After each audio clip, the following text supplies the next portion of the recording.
वो दोनों अंदर आती हैं और आपस में बातें करते हुए कहती हैं, मैंने कहा था ना, अब तक तो वो शराब के कारण बेहोश हो चुके होंगे। जल्दी से इन दोनों को बांध दो और ले चलो, हम इनसे धीरे धीरे पूछताछ करेंगे। मुझे तो विश्वास नहीं होता, हमें अभी तक यहाँ से निकलने का रास्ता नहीं मिला। जहर का तोड़ ढूंढने का नाटक करते करते मेरा दिमाग खराब हो रहा था। उसे बचाने की जरूरत ही क्या है, वैसे भी इंसानों की उम्र होती ही कितनी है। बिल्ली कहती है अब तक तो वो जहरीली धूप के धुएं से मर चुकी होगी। इस सब सुनकर तेंची को गुस्सा आ रहा था, जो कि बेहोशी का ड्रामा कर रहा था। अरे बताओ भला, अगर हमारे पास जहर का तोड़ होता तो हम उस पिशाच राज को हम पर शासन थोड़ी करने देते। खरगोश कहती है सच में मुझे तो सुनकर बहुत हंसी आई थी जब उसने कहा कि उसे कुछ छोटा सा अपना सांप ढूंढना है। बताओ भला, इतना बड़ा जंगल है, हम उस छोटे से सांप को कहाँ कहाँ ढूंढते फिरेंगे। मुझे तो लगता है कि अब तक वो मर भी गया होगा। बिल्ली हंसने लग जाती है, परंतु खरगोश की हंसी गायब हो जाती जब उसके कंधे पे हाथ रख तेंची कहता है तुमने मेरे लिटिल शिजुओ के बारे में क्या कहा। अरे अरे श्रीमान, आप जाग गए, आपको अच्छे से नींद तो आई, गद्दा तो नरम था ना। उसके बाद फिर क्या, उनकी चीखने चिल्लाने की आवाजें सारी जगह पे गूंज रही थी। लोग भी कमरे की तरफ देख रहे थे और तेंची तो ऐसे था कि उनकी जान लेकर छोड़ेगा, परंतु उसने उनकी जान लिए बिना ही उनको छोड़ दिया, पता नहीं क्यों। अगली सुबह दो और स्वर्ग खोजी कबीले के शिष्य जंगल में आते हैं और गुलाबी बालों वाला कहता है हम अभी अभी लौटे थे और अब हमें ये इतने छोटे से काम के लिए यहाँ भेज दिया, आपने गुरुजी को मना क्यों नहीं किया। अरे तुमने सुना कि कोठे पर कल क्या हुआ। कुछ दैत्य और पुजारियों के बीच में झगड़ा हो गया और उन्होंने कोठे पर आग लगा दी। मैंने तो ये भी सुना है कि पुजारियों ने एक खरगोश और बिल्ली दैत्य को अगवा कर लिया। आजकल तो इंसानों में भी इंसानियत नहीं बची। रास्ते पर ये सब बातें सुनकर गुलाबी बालों वाला कहता है देखिए हम लोग पहुंच गए, पर थोड़ी देर से। चाचा गुरु और बाकी सब यहाँ पर आए थे, पर अब वो जा चुके हैं। यह है स्वर्ग खोजी कबीले का शिष्य होली। आसपास जाकर लोगों से पूछे क्या। वैसे इतना बुरा विचार नहीं है, बस थोड़े बहुत दैत्य कर्तव्य दिखाने पड़ेंगे और काम हो जाएगा। और उसके साथ जो काले कपड़ों में जा रहा है वो है स्वर्ग खोजी कबीले का सबसे बड़ा शिष्य जियांग जीजुआन। वो उसकी हर बात को नजरअंदाज कर रहा है, जबकि वो बार बार उससे कह रहा है जेस्ट कुछ कहिए ना, आपको क्या मेरी बात सुनाई नहीं दे रही, मैं दोबारा से कहूँ। जीजुआन कहता है कोई जरूरत नहीं और होली फिर से शुरू हो जाता है। जेस्ट जीवन बहुत ही छोटा, सख्त और कड़वा है, इसको जितना हो सके जी लेना चाहिए। जेस्ट आपने कानों की मशीन क्यों निकाल दी।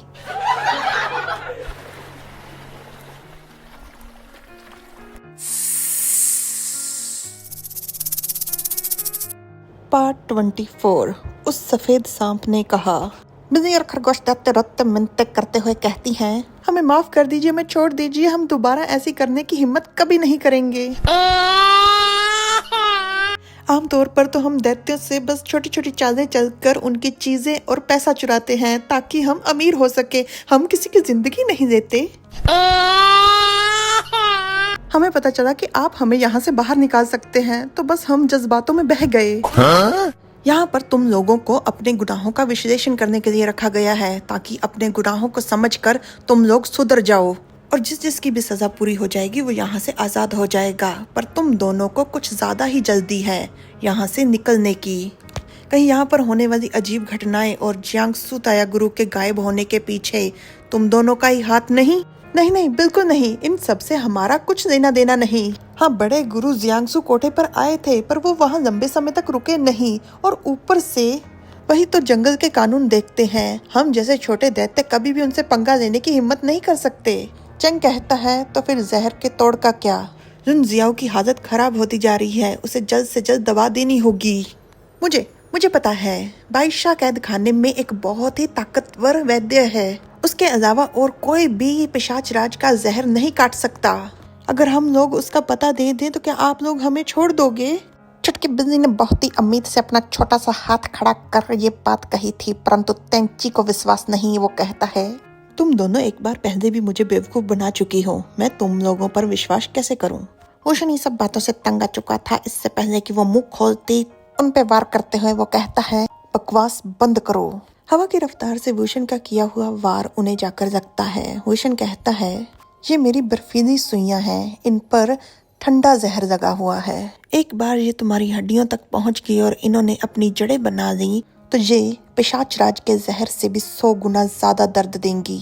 तो अब हमारे साथ कोई भी चाल चलने की कोशिश मत करना, सीधी तरह से सीधा सीधा रास्ता बताओ। दोनों घबरा कर कहती हैं जी। तेंची वुशन की तरफ देखे जा रहा था तो वुशन उससे कहता है तुम मुझे घूर क्यों रहे हो, मैं भी तुम लोगों के साथ जाऊंगा। तेंची कहता है वो बात ये है घोड़ा मैं चलाऊंगा, तुम्हें घोड़े पर आगे बैठना होगा मेरे साथ। वो लोग काफी लंबे समय तक सफर करने के बाद उनसे पूछते हैं कि आखिर और कितनी दूर है, तो वो लोग कहती हैं कि इस पहाड़ के अंदर है।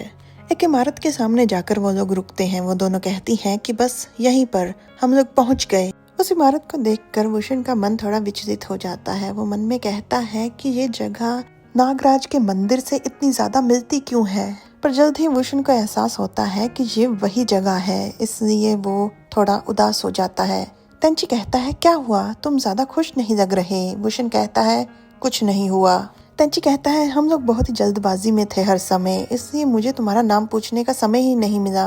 ये जो तुम्हारे सर पर छोटे छोटे सींग हैं वो क्या सभी नाग कबीले के लोगों के सर पर होते हैं। वुशन कहता है तुम मुझे एशियन बुला सकते हो, हाँ मैं नाग कबीले से हूँ, पर ये सींग कोई इतनी भी आम चीज नहीं कि हर किसी सांप के सर पर हो। तेंची कहता है तो क्या मैं तुमसे एक मदद मांग सकता हूँ। वुशन कहता है बोलो। मैं अपने छोटे सफेद सांप को ढूंढ रहा हूँ, पर उसके सर पर जो सींग है वो हरे रंग के हैं, बहुत ही जरूरी, बहुत ही जल्दी। वुशन कहता है क्या तुम्हारा पालतू सांप? वो है तो सफेद सांप, पर उसकी खाल पर जब रोशनी पड़ती है तो काफी रंग निकलते हैं और उसके छोटे छोटे हरे सींग हैं। तेंची कहता है तुम्हें कैसे पता? वुशन कहता है सारे दैत्यलोक में ये बात फैली हुई है। स्वर्ग खोजी कबीले के किसी व्यक्ति के बुरे व्यवहार के कारण वो इंसानी रूप नहीं ले सकता। वो उससे उच्च दर्जे की स्वर्गीय घास नहीं खिलाता। उसने उससे कल्टीवेशन करने का वादा तो किया है, पर पूरा कभी नहीं किया। वो बहुत ही बेकार टूटी फूटी जगह पर रहते हैं। उस व्यक्ति ने बस उसे अपने मनोरंजन के लिए रखा है।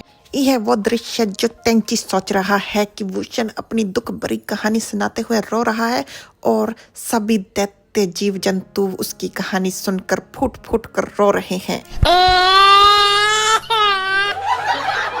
तेंची कहता है क्या वो व्यक्ति इतना ज्यादा बुरा है, और मन में कहता है तो शिजुओ के दिल में मैं एक बुरा व्यक्ति हूँ। वुशन कहता है वैसे उसने कुछ और भी कहा है। तेंची पूछता है क्या, तो वुशन कहता है उसने कहा कि वो ये जिंदगी दोबारा से जीना चाहता है। ये बात सीधा वार करती है तेंची के मेरा मतलब दिमाग पर। उसका सर फट जाता है, उसकी आंखें गोल गोल चक्कर की तरह घूम जाती हैं और ये पार्ट यहीं पर खत्म हो जाता है। परंतु हमको ये समझ नहीं आ रहा कि आखिर तेंची के चेहरे का नक्शा ऐसा कैसे हो गया। और वैसे आपको क्या लगता है जब भी वुशन की सच्चाई तेंची को पता चलेगी तो वो क्या करेगा? मुझे नहीं लगता कि वो कुछ करेगा। खैर लगता तो हमको भी यही है, परंतु आप लोग भी बताइए कमेंट में कि क्या लगता है आपको। Like share subscribe, bye bye.